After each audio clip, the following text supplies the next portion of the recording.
I'm going to guide you step by step on how to connect a new number purchased directly through ManyChat to your WhatsApp account. Why do I suggest doing this instead of just connecting your own number? Because your own number would have to be left exclusively for these flow automations to use, and therefore you will kind of sacrifice it. To avoid this, we will get a new number directly provided by WhatsApp just for this purpose and manage conversations manually if we want through ManyChat's platform. To start, make sure you're using a ManyChat Pro or higher subscription plan. This feature isn't available on the free plan, so double-check that first. First, head over to your ManyChat dashboard. Once you're logged in, you'll need to go to the Settings area and then click on the WhatsApp section.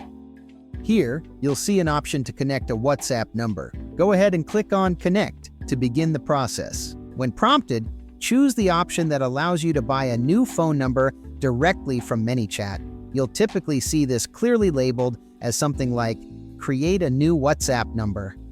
Once selected, you'll have the opportunity to pick your desired country or region for this phone number.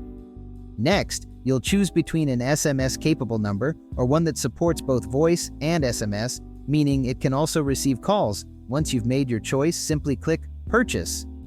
A quick heads up, this new number is exclusively tied to your ManyChat account, so keep in mind it can't be transferred later.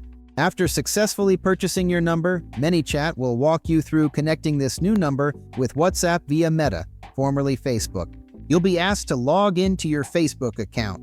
Then, you'll select the correct Facebook Business Manager account.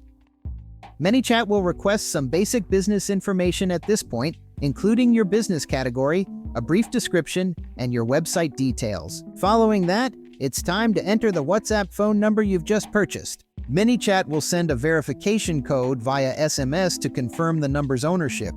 Be sure to have access to receive this text message promptly. When the message arrives, simply enter the provided verification code back into ManyChat. Once you've verified your number, you'll be asked to grant ManyChat permission to access your WhatsApp account through the Meta Cloud API. This is necessary so that ManyChat can handle sending and receiving WhatsApp messages smoothly for your business. Usually, this step is straightforward and involves approving the request through your Facebook business interface. After approval, ManyChat will finish the connection automatically. You'll see your new WhatsApp number clearly listed as connected in your ManyChat settings under the WhatsApp section. If prompted, you might also be given the option to import your existing contacts or synchronize settings. Just follow any additional prompts provided. If you encounter any issues, like seeing a pending approval or rejected message, double-check your Facebook business verification status and the information you've provided. Sometimes, something simple like the business name or payment method needs adjusting. If you still face problems, don't hesitate to reach out to ManyChat's support team or explore further assistance through the Facebook Business Help Center. And just like that, you are now able to create automations in WhatsApp like the ones we've been learning to create in Instagram. See you later. Don't forget to subscribe.